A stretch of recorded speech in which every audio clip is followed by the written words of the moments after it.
Good morning and welcome to the Sports Carnival, broadcasting live from the Trauma Center studios. What a great weekend in sports, with the Vikings mounting the greatest comeback in NFL history, down 33-0 and winning 39-36 over the Colts, and Argentina winning the rest of the World Cup, beating France 3-3 somehow. I love getting a world championship with a tie. Isn't that amazing? Soccer. It's the sport of the future. Now here's your host, Dave Carney. You know, I knew that you were going to love that so much when Argentina beats France 3-3 on penalty shots.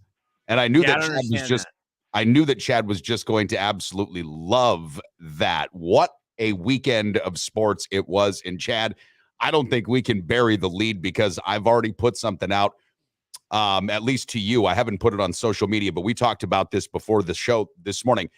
This weekend in sports was almost as if it was scripted by sports writers.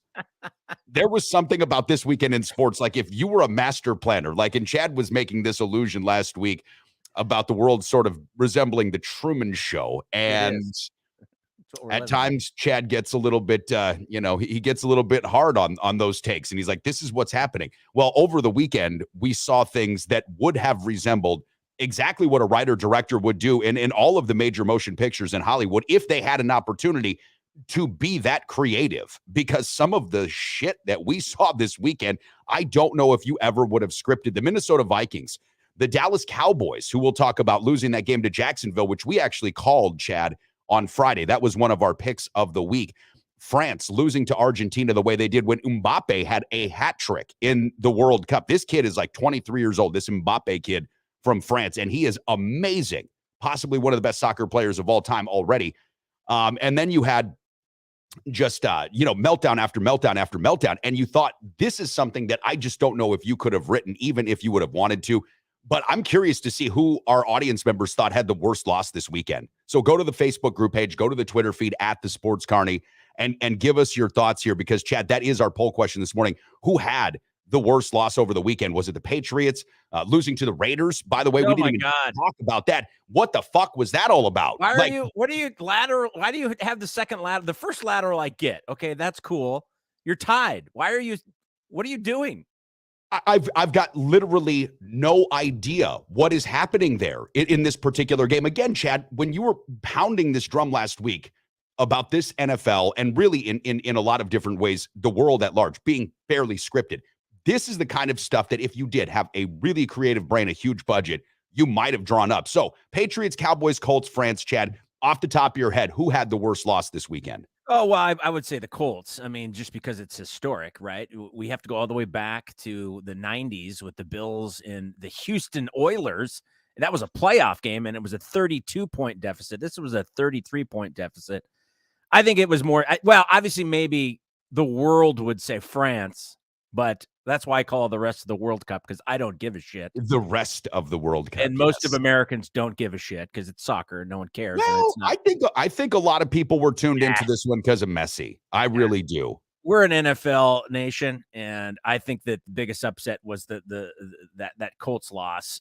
Maybe not in significance because the two teams, but just from scoring. And then the other one that was a comeback too was yesterday's game. Bengals in Tampa Bay. They that's another one. 27 unanswered points as well, which wasn't really a surprise, I don't think, to anybody. And Tom Brady. Well, Tom Brady, just hang it up. Just go home and retire. It's over with. Listen, 79-0 at home, went up by 17 points or more. 79-0 went up by 17 points or more. That was incredible. Listen, there is so much to break down coming up this morning on the program, Chad. We've just got to go ahead and preview. Joe Daguanno, Green and Gold Insider, going to be jumping aboard with us at 8:30 this morning. Joe's got some crazy math to do to see how the Green Bay Packers can make it into the postseason, because don't look now, the Detroit Lions and future WWE superstar Dan Bite Your Kneecaps Campbell have now gone to 7-7 because, Chad, Zach Wilson had to play quarterback again for the Jets. Yeah. And Mike White was injured. The Zach Wilson experiment's going to end real soon. This kid is terrible. Zach Wilson, unless he's banging your mom, he's not very good. Dude, that is going to end as well, because nobody wants that kind of ineptitude. If you're that bad at your job, you're going to be even worse in the sack. We can't let you get that far. No, Zach Wilson's awful. He's off the team. Well, he is terrible. But don't slight the Lions in this. They've won 6 out of the last 7. They are probably one of the hottest teams in the NFL right now, and they're creeping into that playoff picture. And it's amazing because we've been kind of riding them the last couple of weeks, talking them up, right? Giving them their flowers, if you will. And I think it's well-deserved. Dan Campbell's done an amazing job with this team. Listen, Dan Campbell and the Detroit Lions believe in what they are doing. I think that they've got a team that is going to continue to emerge. And don't forget that Jared Goff, as bad as he is at times, Jared Goff's only 28. He might actually get there. Matty last rights. Dude. Good That's one. A great nickname because think about this, Ryan, and they were talking about it during the Vikings game, which, by the way, Todd Vercruz, the Coos, was actually in attendance at. He was at US Bank Stadium during this game. Wow. We were going back and forth with this. Matt Ryan has now been the quarterback, which, again, not his fault. He does not play defense. We cannot forget that. He was up 28-3 on the Patriots. They lose to New England in the Super Bowl, and then being up 33-0. Like, that's inexplicable. But if you really want to say what needs to be said, the quarterback put up 33 points. The defense lost the fucking game. Now, I don't think Matt Ryan helped them in the end because he was, of course, baked and cooked. I love this. Matty last right. Too good. Too good. Not very nice, but very funny. It's awesome. All right, listen, as mentioned, we're packed. We're loaded. Take this morning's poll question on our Twitter feed at the Sports Carney, our Facebook group page. What was the worst loss this weekend? Because there was a bevy of bad ones. 8:30 this morning, Green and Gold insider Joe Daguanno, as mentioned, Chad, going to try to give us some crazy Packer math. That Lions win did not help the Green Bay cause at all yesterday. Stay tuned. It's the Sports Carnival broadcasting live from the Trauma Center studios. What can I say? The Recovery Room on 7th and Mississippi Street is not only my favorite bar in all of downtown La Crosse, Wisconsin, it's my favorite restaurant in all of downtown La Crosse, Wisconsin. Breakfast served 8 to noon, Saturday and Sundays, daily specials, incredible cocktails, and the best damn wait staff in the entire city. My buddy Matt knows how to treat you right, and that's why when you go to the Recovery Room on 7th and Mississippi, you're always going to have a great time and a great meal with a great cocktail. So if you haven't been in a while, or perhaps you're just regular and you want to stop in again, make it a thing. I'm there every single week. How about you? At the Little Doobie's Pizza, we kill 2 stone birds with 1 rock every time with our hand-rolled Doobie Deluxe for only $49.95. That's a street value of over $75. No way! The Doobie Deluxe is a hand-rolled 18-inch pizza that will blow your bone-resonant mind. Whoa! Topped with the sausage, black olives, extra cheese, and about a half ounce of the finest kush at east side of San Bernardino. Dude, give me another slice. Because at Little Doobie's Pizza, we put a little TLC in our THC. And right now, for a limited time only, get an order of crazy cannabis bread for only $10 with an order of a Doobie Deluxe at the street value of over $22.50. You know what we say at the Little Doobie's Pizza? Why get stoned then eat when you can do both at the same time? Doobies. Broadcasting live from the Trauma Center studios. This is the Sports Carnival. Hey, is butt cheeks one word, or should I spread them apart? We'll figure that out later. Here's your host, Dave Carney. Welcome back to the Sports Carnival, boys and girls, ladies and gentlemen, children of all ages. You know, Chad, I've made this illusion before. When you go to a carnival, for the most part, everything's fine. Sometimes shit breaks down and it goes off the rails. That's what can happen here on the program, like when we get butt cheeks stuff. Chad, we've also got to say what's up to Little Doobie's Pizza, now being made with Stack's Family Farms hemp and CBD products in some of their carryout and to-go containers. Isn't that fun? I think that works. It's a marriage made in heaven is what we would call that. It really is. It actually, really Little is. Doobie's Pizza is a little bit more powerful than I think that what Stack's can do currently, but that's all right. Yes, but that's why it work. Listen, set up the infrastructure, take this thing one step at a time. Eventually, everybody comes around. Just ask Snoop Dogg. Back in the day, this guy was looked at as an arch criminal and somebody that in society was like not to be let into your home. Now he does a cooking show with Martha Stewart, which, by the way, one of 2 of them is a felon, and it's not Snoop Dogg. And the society caught up with him. So I feel like Stack's Family Farms at some point will be able to, when that time comes, we'll be able to turn that corner. But I'm really enjoying this new swag. And by the way, Chad, there's another really Nice and easy transition here. Stax Family Farms, Blue Moon, New Glarus, and Alaskan Amber teaming up together with us here on the program and the Recovery Room to give away a whole bunch of great stuff. So the 29th of the month, and we've got the event page live on our Facebook pages. Hopefully you guys can all join us. It's going to be the Thursday before the New Year, so we've got a really good way to set your holidays up perfectly, especially if you get what you wanted during the holiday season. But thanks to all of our partners I just mentioned, we're giving away a 43-inch flat screen TV, 162-centimeter snowboard, which is hanging in the Recovery Room now and getting all sorts of looks, and a whole bunch of other great swag and prizes, including stuff from the aforementioned Stax Farms, all of our liquor partners. And this swag is great. I'm getting a lot of compliments riding around town in both the Midwest Mortgage Team's hats and now the Stax Family Farms hats. Yes, they're very nice. I think I might need one of those. I like Joe. Joe has a dad joke, marriage made in oven. That's classic. I like that. Soul Surfer Stacy and I joined an autopsy group. It's open mic tomorrow. Wow, that's you know what? And I think that is something that Preacher probably really needs in his life right now. That's great. I think he really needs that right now. He needs an open mic night. Chad, for those that are just jumping aboard with us, we had a wild weekend in sports. Our poll questions hanging out there on our Facebook group page, our Twitter feed as well, at the Sports Carney. We'll run this down for you in case you were a little busy and maybe you didn't get a chance to see all of what it is that did transpire over the weekend. We'll start off with those Bucks who, Chad, played without Giannis and Chris Middleton versus the Jazz. Now, when I was looking at this game prior to tip-off, I thought, oh, fuck, this is going to end poorly because the Utah Jazz are one of the hottest teams in basketball right now. Yeah. And a real surprise. They've got a lot of really good young talent.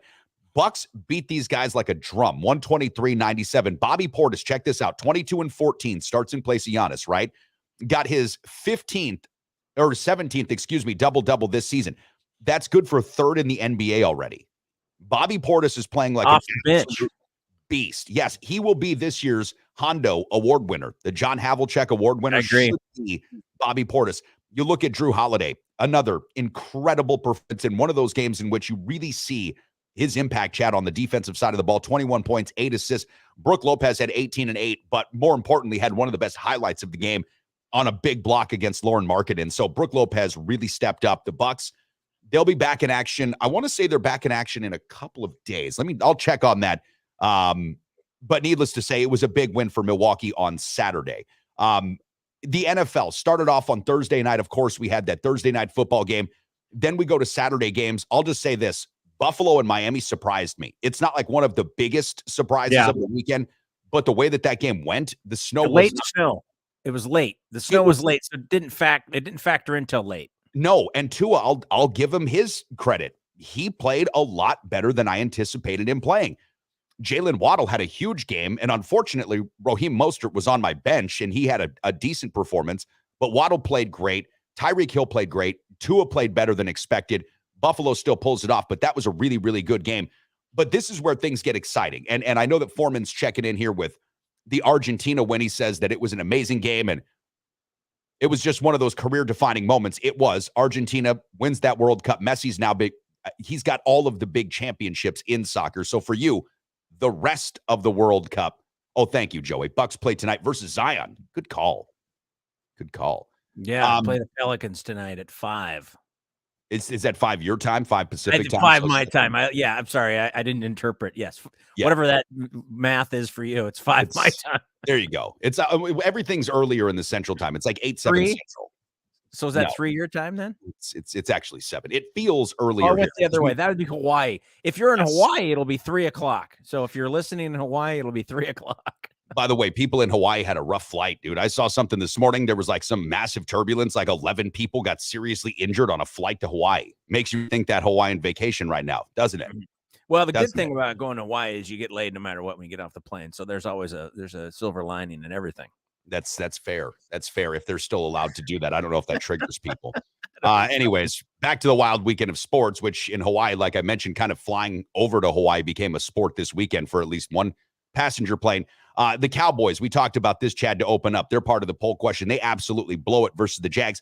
This is a game that we talked about because the Jacksonville Jaguars were starting to really put it together. And over the last, I think it was 5 games, Trevor Lawrence had thrown 10 touchdowns and 0 interceptions. The Cowboys are soft, though. And the vaunted defense that they think that they have, that's not real. It's not true. And you asked me why I thought the Cowboys would lose to Jacksonville. I said, dude, they lost to the Packers. If they could lose to Green Bay, they could lose to anybody. And one of the big reasons is Mike fucking McCarthy, man. They're a 3rd and 10 play away from being able to at least force Jacksonville to burn a timeout. Okay, Jacksonville had 1 timeout. You run the football or you throw something. They run basically 5 wide and let it fly. They had 3 guys running vertical routes on a 3rd down play. They don't convert it. It was terrible.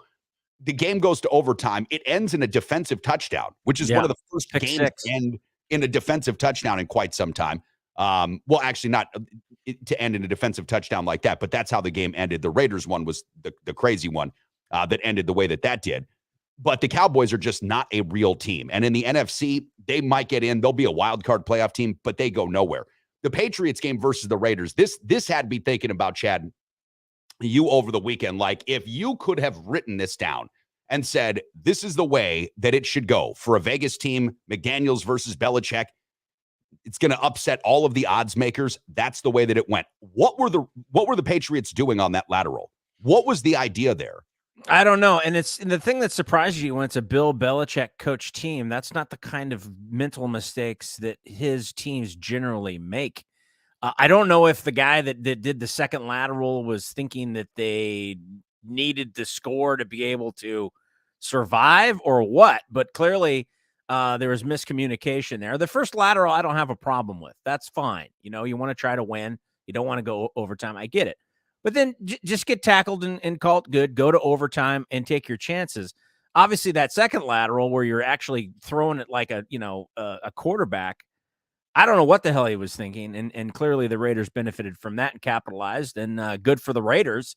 But yeah, to me, I think the most surprising part about all of that is that it's a Bill Belichick coach team. That's just not something they generally do. Well, Chad, that's not something generally any football team does. Well, but you know what I mean? Like if it was if it was the opposite, if the Raiders did that, I'd be like, okay, yeah, well, okay, that's a Raiders kind of move that they might make. But for the Patriots to do that, as much as they've struggled this season, I don't know. It's just a head scratcher. And it probably was, maybe it was on the script. I don't know. Well, listen, either one of 2 things happened. The player completely fucked that up and had 0 idea what he was doing, right? Like, and it could have gone Jacoby Myers' way or it couldn't have. It doesn't matter. Either the player didn't know what was happening or the coach called that because he doesn't trust Mac Jones and he doesn't even trust his own defense. There's only fair. 1 of 2 ways. And then Belichick refused to answer that question in large part because, it's just, we got to make better plays and these kinds of, okay, fine. That kind of play right there was 1 of 2 things. The players completely bungled it, and he can't say that they just cost us the game. What the fuck were you thinking? Yeah. Or you've got Bill Belichick and company just simply not trusting their team. Now, could be both. It could be a little bit of both. It really and truly could be. This has been, again, one of the most interesting weekends in sports that I can remember. I've dubbed it one of the most interesting or wild weekends in sports history, and I don't know if that's true, but it felt like it. It really did. So Morango Mike says worst loss in 1 play, New England, worst loss over the course of 1 half, Colts. Yeah, I think that's fair. If you wanted to sum it up that way, that's a good way of putting it because you're right. And again, that could have been a combo, right? It could have been, okay, we're going to try this lateral move. And then it was just poor execution. Right. And obviously Belichick is not necessarily an open book in, post-game or pre-game interviews anyway. So he's never going to fess up. But it's, if you're not a Patriots fan and you're just a football fan and you love to watch partial birth abortions, that was great. Oh God. Listen, one of those things too. Again, we look at this from a larger perspective, from a bigger picture point of view. If you're the Truman Show guy and you're sitting up there, if you're Ed Harris's character and you're writing this thing out and you're looking forward to really seeing how some poor bastard's going to react and respond, this is the way to do it. We're about ready to find the stairs. We're Truman right now, about ready to find the stairs. It's where we're getting in this world. And it's not just sports; it's the whole entire world. We're creeping up to the stairs and opening the door here soon. Listen, and if you want to ask if art imitates life or if life imitates art, I don't know exactly, but there's a new Nissan commercial, and I think it's for their EVs, and people get up to the top of the place that they get up to a peak where they're painting the actual ceiling, where they're painting the actual atmosphere. So I'm just just saying. Sometimes they just sprinkle this stuff in so that you start to get used to what you're supposed to be seeing. All right, let me just rattle this down because there is so much to cover here on the Sports Carnival. Thanks so much, guys, for piling in with comments tonight. Yeah, we've got a wild one here. The Chiefs win their 7th straight AFC West championship. This wasn't all that surprising. They should have beaten Houston, but they win in overtime. I didn't think that the 14-point spread that Kansas City was being given was something that we should play. We liked Houston against that number on Friday, so that's what happened, but it is pretty impactful. I wanted to bring up the Broncos because of Joey Miller. I know that Joey is a big Broncos fan, and Chad said this on Friday. The Broncos will win the game versus the Cardinals because Russell Wilson is not playing. Now, Brett Rippon did his best to make sure that the Broncos didn't win. He had an interception, lost, but he was still 21 for 24 and was markedly better than Russell Wilson has been for much of this season. There have been a couple of games in which Wilson looked okay, but the Broncos actually won a game, so I wanted to make sure that we put that up there for Joey Miller. But for, I think, most of the people here in this region, Chad, and I go back to Todd Vercruyze, the Coos, being in attendance at US Bank Stadium on Saturday. It was that Vikings-Colts game. This is something, though, that I think a lot of people, especially Packer fans, I saw, were really trying to own with this Vikings win, that the Vikings are bad because they won like this, because they win close, that they're fool's gold because they win like this. I'm going to take you guys a different direction here. You win a game like that, that shows me that you're good, because if you can come back from 33 points down in the NFL at any particular point in time, if you can beat Buffalo the way that Minnesota beat Buffalo in Buffalo, you're a good team. Now, it doesn't always look pretty, and you can say whatever you want. Oh, that's not going to last. I'll take the team that's won more close games in a playoff scenario than the teams that have been blowing out, squads. But even Philadelphia, all right? Like, they're a really good team, but man, that game against Chicago should not have been that close. This is not the kind of team, though, and the kind of style of play that you want to play in the playoffs. Of course not. Of course not. I agree with you, and this is the second week in a row that Kirk kissing Cousins threw 400+ yards. And Justin Jefferson gave you some fantasy points. You betcha he did. 123 yards and a touchdown. Yes. So, I memean, overall, I think that it was an interesting game because of the way that it started. Obviously, it wasn't just that the Colts were up 33-0. It was how they scored as well, with special teams and defense, which was interesting. And then the fact that the Vikings could throw that many points up in a half, absolutely amazing. But again, I will reiterate, not the way you want to go into the playoffs. No, and I don't disagree with that as a premise. However, I'm going to look at the positives for the Minnesota Viking fans here, and I realize that for Packer fans, this stings. Bears still suck. Okay, we can always have that. Bears lose to the Eagles 25-20, so they still suck. But Minnesota fans should be at least pleased that their team clinches the NFC North and does so in dramatic fashion. Listen, the wins are the wins. No, you don't want to play like that going into the postseason, but the ability for a team to come back from 33 points down, Chad, to me, that in and of itself says a lot about the Vikings. And yeah, it says a lot about the Colts too, and Jeff Saturday for sure. But to me, I'm looking at this from a Vikings glass half full skull for our Viking fans. Well, the AFC North is interesting because, we mentioned the Detroit Lions. Yeah. So they've won 6 out of their last 7. And if you recall, that one loss that would have been 7 in a row was to the Bills. And I believe it was a score of like 23-25. Yes. So, I mean, really, and of course, they're the best team or one of the best teams in the AFC.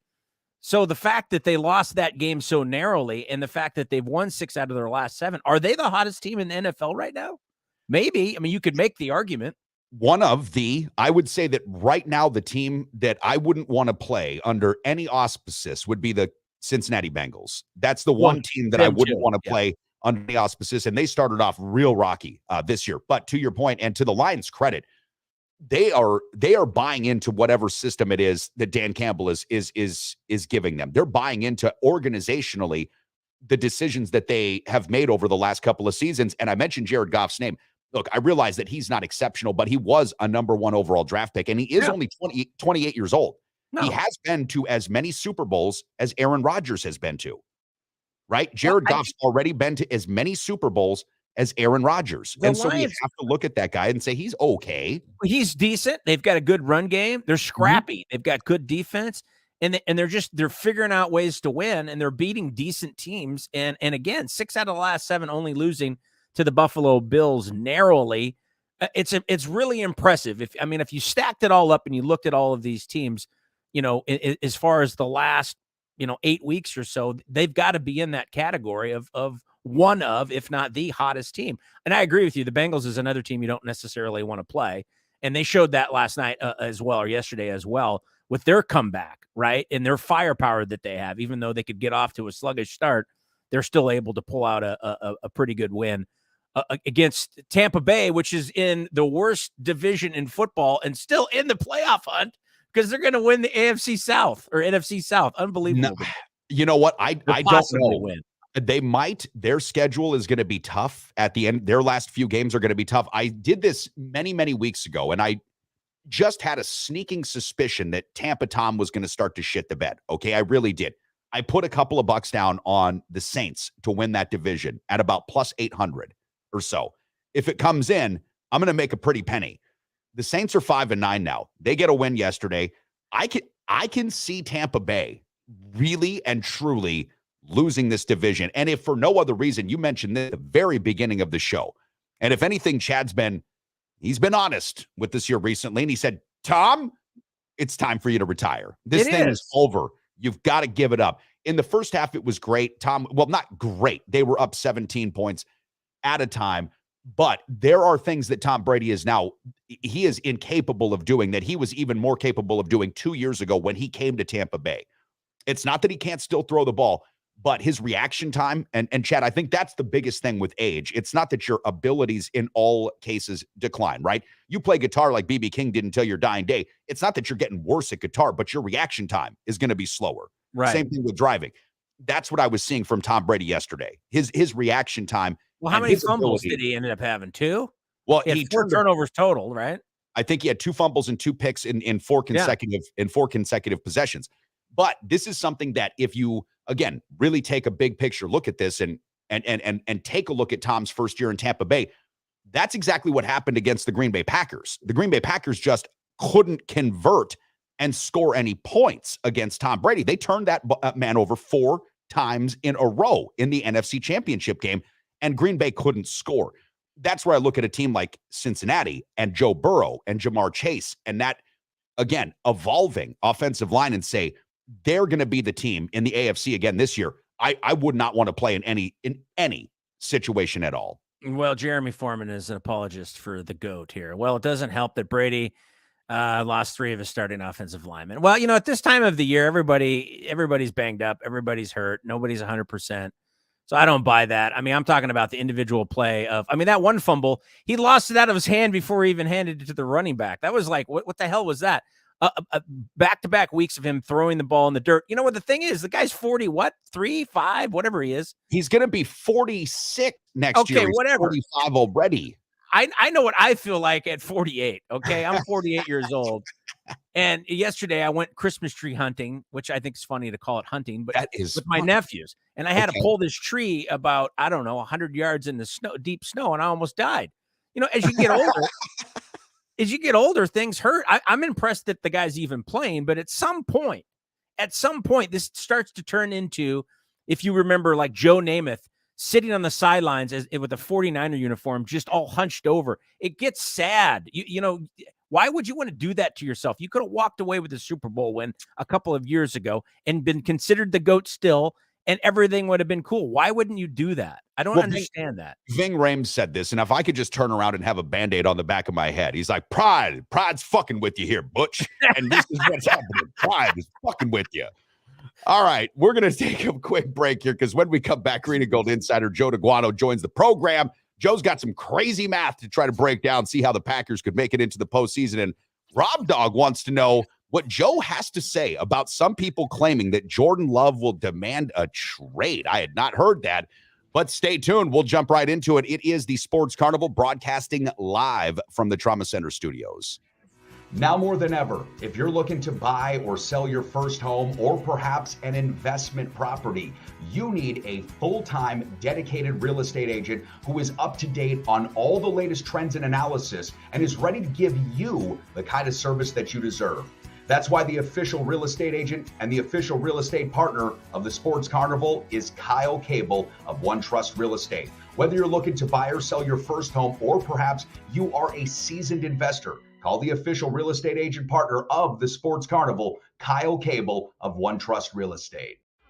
The official mortgage team of the Sports Carnival is the Midwest mortgage team of Land Home Financial, my good buddies Mike Garcia and Todd Vercruzzi. Listen, we all know the mortgage industry is in a bit of an upheaval right now, and that's why it's more important than ever to go to a couple of guys that you can trust, a local operation right here in La Crosse. That is the Midwest mortgage team. Again, Michael Garcia and Todd Vercruzzi of Land Home Financial. Don't make a mistake with your mortgage needs. Go to the official mortgage provider of the Sports Carnival, the Midwest mortgage team, Mike Garcia and Todd Vercruzzi. Back to the Sports Carnival broadcasting live from the Trauma Center studios. You know, Dave, I just read a story in our local newspaper about a dyslexic Satanist. Apparently, he sold his soul to Santa. Now, here's your host, Dave Carney. Hey, Santa falls right in line with somebody who would be on the sex offenders register right now. He sees you when you're sleeping. He knows when you're awake. He knows if you've been bad or good. He's wanting to have your 8-year-old come sit on his lap. He fucking invades your home. Yeah, I'm not comfortable with the Santa theory. Never really took on me. I think the guy that's playing Santa at the mall this year is Kevin Spacey, so that probably fits. Yeah. Wow. There you go. Well, listen, Kevin Spacey, it's good to see he's acting again, though. I mean, America's all about second and third chances. And who knows? Maybe that's what Jordan Love's going to get. We had one of our audience members, Chad, proposition us with a question for Green and Gold insider Joe Daguanno. And Joe's a wealth of information, a plethora and a pantheon, I should say, of Packer knowledge. Joe, before we get into tonight's Monday Night Football game and all of the different crazy math that you're going to have to do to see how the Packers make it into the postseason, let's just start off with Rob Dogg's question. You hearing anything about Jordan Love requesting a trade? Yeah, you know what? That's third on my agenda, on my fourth on my agenda real quick. Okay, first of all, I got the Vince Lombardi style cap on because, you know, after yesterday's game, what the hell is going on out here? I mean, it was ridiculous. In regards to Brady's fumbles, it seems to have picked up since Giselle left him. So maybe a little bit too much lube that he's using right now. You know, I'd like to going on his first date with his left hand, maybe. And to go back, Dave, to your Bing Rames. Oh, we good. We good. All right. So Jordan Love, that all came from an interview with Jason Wilde. And Wilde last week was during the bye week was interviewing Love, and Wilde has been around Packer football a long time, part of the Wisconsin State Journal here in Wisconsin. Part of I think he's done The Athletic. He's got a radio show here in Wisconsin. So that all came out of that interview, and Jordan Love intimated to Wilde, and of course Wilde ran with it at that point. Now here's the thing to remember, guys. Jordan Love and Aaron Rodgers share the same agent. Packer fans forget that they share the same agent, and so what you're gonna see is probably a little bit of pontificating and also gamesmanship, because obviously he's going to want to get the best deal for both Aaron Rodgers and for Jordan Love. And Jordan Love entering his fourth season, just like Rodgers was at the time with Favre, didn't want to sit on the bench again. And look, Jordan Love can say anything he wants to the Green Bay Packers, but the bottom line is he has no leverage. So he can demand a trade all he wants to. And yes, in the interview with Jason Wilde last week, he did intimate things like, yeah, I really think I should be starting this year.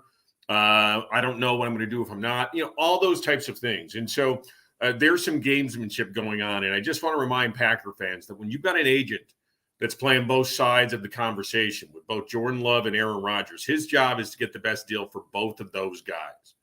So if Jordan Love starts squawking just a little bit about making some noise and seeing what's going on out there, it's probably in the best of his interest for the Packers to start doing some exploration. And it's also the best interest of the agent. So the agent wouldn't be surprised at all if he said, Jordan, why don't you start throwing this out there? See what we can get.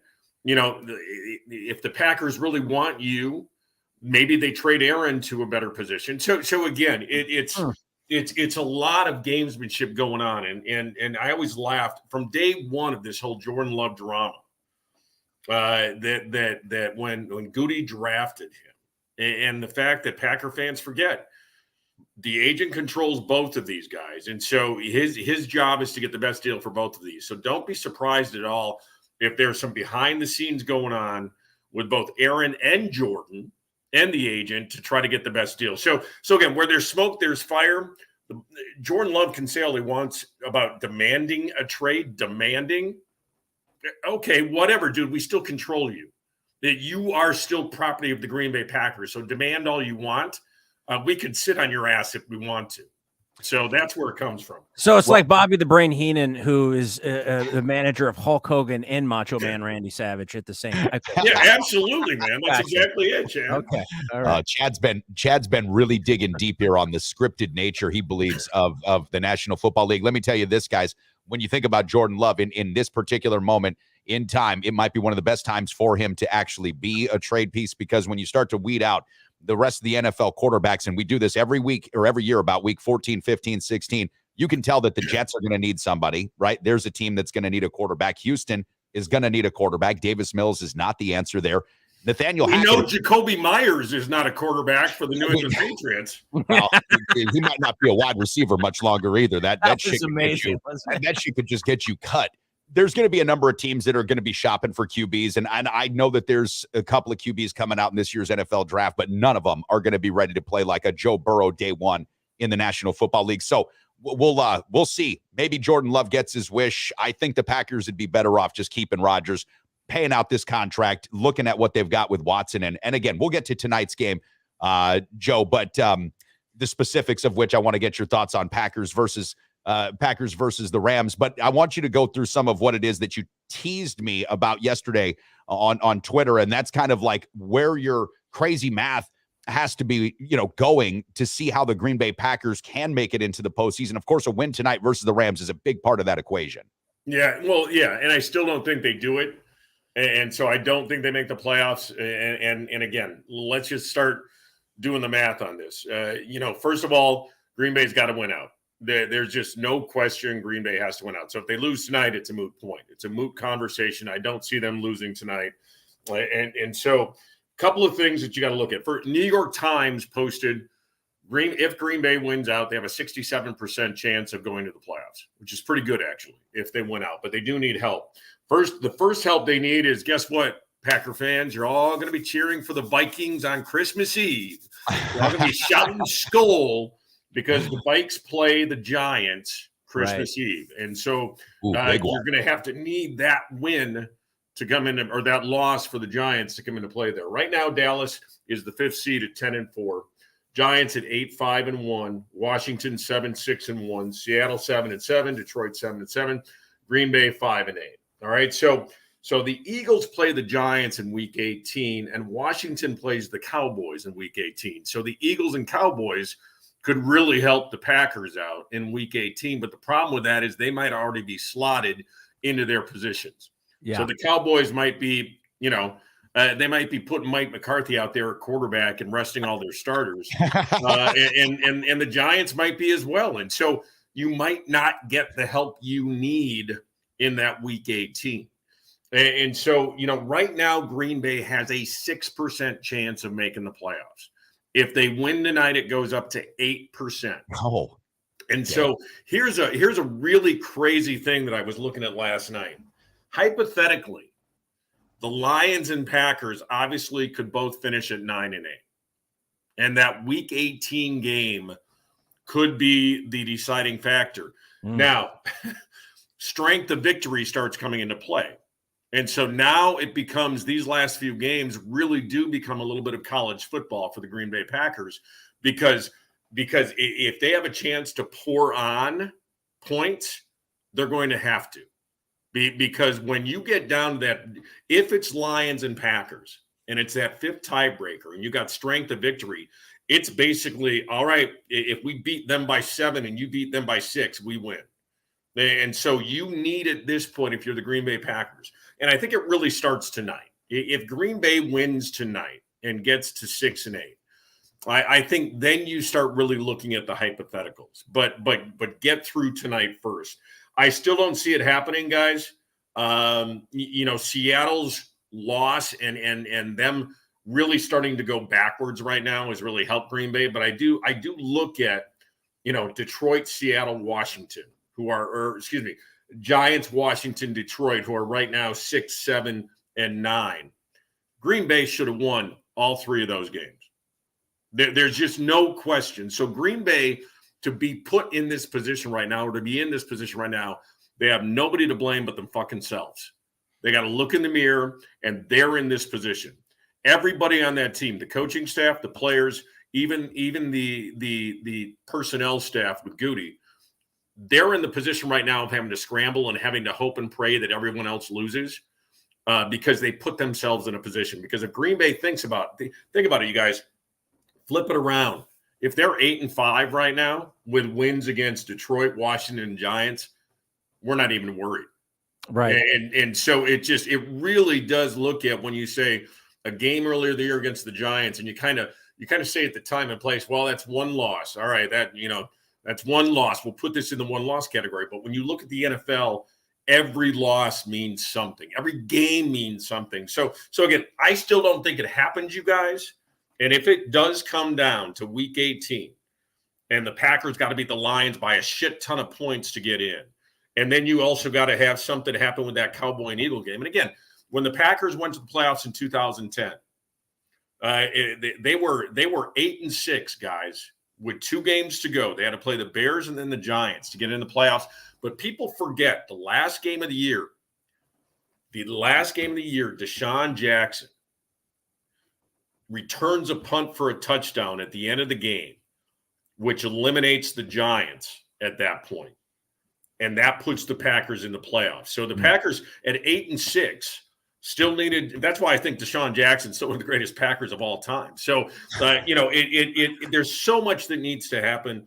Well, if they win tonight, 8%, that's where they're at. Well, and I mean, forget about all the other teams. To me, you got to look at the rest of their schedule, and you could say maybe they're going to beat the Vikings because maybe the Vikings are going to rest everybody, but they're going to play Miami, and they're also going to play the Lions, who are both fighting to get into the playoffs, and those aren't easy wins either way. I mean, if they beat the Rams tonight, that's great, which isn't a guarantee either. So, no. I mean, I look at just the rest of their schedule and who they have to play. Like I said, they might be able to get over the Vikings because maybe they rest everybody. But yeah, I don't know about Detroit. I agree with you. I see this team. I've kind of said this for weeks now as an 8-9 football team. I think these next 4 games, I think they go 3-1, and there's something to build on. But again, I think that the playoff hype is too much right now. It's just over the top. If you're a Packer fan, just file it away and put it away and talk to me in 2 weeks. Well, and there's something else, because Packer fans, again, live in expectationville. The expectation that the Packers are going to be good far exceeds, in some cases, the reality of what it is that we're looking at. Even if the Green Bay Packers were to somehow make it into the postseason, that would be one of the quickest exits and probably most brutal playoff games that Green Bay Packer fans would ever have to see. The team is just not well constructed enough this year to be a playoff team. And when you lose the games that you lose, like you talked about, Joe, that's what that shows you, that you're just not very good in very many ways. This evening, however, I think that Green Bay does put it on the Los Angeles Rams. I really do. And you went over this this little factoid, or a particular, if you will, about Green Bay needing to score points when and if they can. Tonight's game at Lambeau is going to favor the Packers in so many different ways, and I like them minus the 7 points. I really do. I think they win this game by about 10, maybe 2 touchdowns, but I also like the over 39.5, because if we saw anything from this weekend, we saw that quarterbacks, especially when they need to, Tua Tagovailoa is a good example. You know, they didn't win, but he put up enough to give that Dolphins team a chance. I think we'll see this game go a bunch over 39.5. I do think the Green Bay Packers win, but end of the day, to borrow a phrase from you, I just don't think this year's Packers team is good enough to be a playoff team, and it would benefit them. It would, fellas and ladies too, if they do not win tonight, to then just kind of call this thing and start to look forward to next season and putting out Jordan Love and the rest of these young kids, see what they do have, and try to get a better draft pick. But I think the Packers win tonight, so I don't anticipate that being the case. But if, in fact, they lose, then this is over for real, and then you just get to pack it in. I think Joey Miller's question, though, what you just said would answer that, right? Because if the Packers win, I would imagine Rodgers is going to have a good game, so I would say plus 230 is probably accurate. Yeah, I'm with you, Chad. I totally agree on that. I think Rodgers goes plus 230 tonight. And according to Jair Alexander, the Packers are good for 11 interceptions, he predicted tonight. So he said 4 last year without him against Baker Mayfield, and so he said 11-ish. So I'm going to take the under, Jair. I'm just throwing it out there. I'm taking the under on the 11 interceptions by the Packer defense tonight. So. Oh, Joe, I'd love to see if somebody could give us that kind of action. I don't think that BetUS, our official sports betting partner, would be one, but listen, it'll be another interesting game, a Monday Night Football spot for Baker Mayfield, who is having statistically one of the worst seasons in NFL history from a QBR perspective, and Aaron Rodgers, who's trying to make a case that this year's Green Bay Packer team is not done yet. So, Joe, we'll be looking forward to it. Have a great rest of your day. Thanks, as always, for all of your sage wisdom, words of advice, and hope for Green Bay Packer fans. The math's tough, but it still exists. There's still a chance. Yeah, so you're saying there's a chance, but Dave and Chad, here's what I want to end on. We good? We good. We good. Preferred Insurance is the official auto, home, business, flood, and life insurance agency of the Sports Carnival, serving folks in La Crosse and surrounding areas with licenses in Wisconsin, Minnesota, and Iowa. As an independent insurance agency, Preferred Insurance is free to find the very best insurance for you, your family, or your business needs. Call my friends at Preferred Insurance today and set up a free consultation. Remember, working with an independent agency means Preferred Insurance works for you, with you, to find the best solutions at the best prices. Do you have a wedding, anniversary party, or bat mitzvah coming up in your life? Then you need Hey Duda DJ services featuring Neil Duda, the Midwest Eminem. No doubt about it, I'm then hammered, and that's every day. Brand so cloudy, dog. Dropping sick beats while you enjoy your treats. No party is too big or too small. Quinceañeras, graduations, ice cream socials, or cockhold parties. Whatever the celebration, Hey Duda is rocking the foundation. Here we go again. Back with all our friends. Here comes the pain. Neil Duda. Back to the action live from the Trauma Center studios. This is the Sports Carnival. W.C. Fields once said, "A rich man is nothing more than a poor man with money." How true. Here's your host, Dave Carney. Oh, W.C. Fields. Eat it all up, Lammykins. It's good for you. And Chad, you've always taken that advice. That's nice. You listen to a lot of W.C. Fields. I think that it's pretty awesome to have a W.C. Fields reference in 2022. I'm glad that there's somebody else besides me that knows about W.C. Fields. My dad was a huge W.C. Fields fan and old movie fan. You know, when I was coming up, that was the kind of stuff that I was forced to watch. And it took on me. It really did, because W.C. Fields, very, very talented. Very talented. Rob Dog's a Justin Fields fan. I don't blame him. Justin Fields can play some football. He's just on a shit team. That's all. Yeah, this Bears team they have something. And look at this. Joe V actually checked in, speaking of Justin Fields earlier. Joe V, UWL alumni, and also I think a former resident of Chicago. I know he's a Bears fan. Says the Bears have 9 picks next year and $120 million in cap space, the opposite of the Packers. But yes, we suck today. Listen, this is where Green Bay, and we'll go ahead and just, lay this out here. We think the Packers win tonight. At least I do. I think they cover the spread. But this is where Green Bay basically crafted their future. They went all in with an aging quarterback and spent all of that money on Aaron Rodgers because, for the most part, fans, don't forget, this is what you wanted. You wanted Aaron Rodgers to be here because he was so good. He throws so few interceptions. He's got such a great QBR, and he does move well. I mean, he looks like a great quarterback when he runs around, and he slings it because he is. He's got a great arm. But this is what the Packers are going to be. It's going to be hard for them to readjust on too many monumental levels when they've got so much money tied up in just Aaron Rodgers. That's just the way it is. And for the Chicago Bears, to Joe V's point, they've got a lot of money. Why? Because Justin Fields is on a rookie contract. He's going to be cheap. So there you go.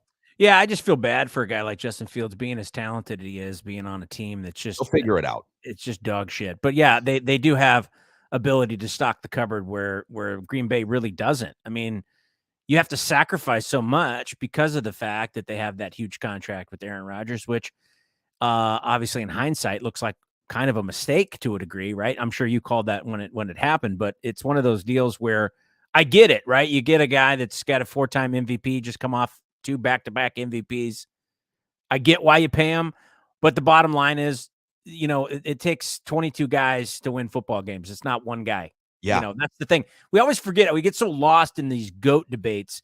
No matter how great a quarterback is, he still has to have a great offensive line. He still ultimately has to have a decent running back. He's got to have guys to throw it to. He needs tight ends. He needs wide receivers. You need a defense. You need guys around you. You can't do it by yourself, no matter how good you are.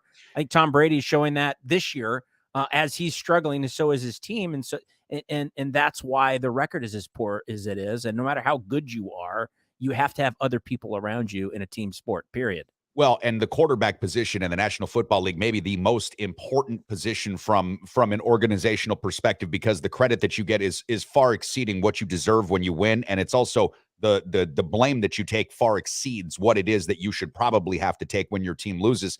There is something about the quarterback play, though, Chad, that comes from the gray matter, the stuff in between the ears. It's not just about the ability, because you look at guys like Taylor Heineke, you look at guys that are scrappy individuals that are getting more out of their teams than possibly they ever expected. That's what you need from a quarterback. And I'll make a basketball reference here, and maybe there's even a good one in football with Dan Marino.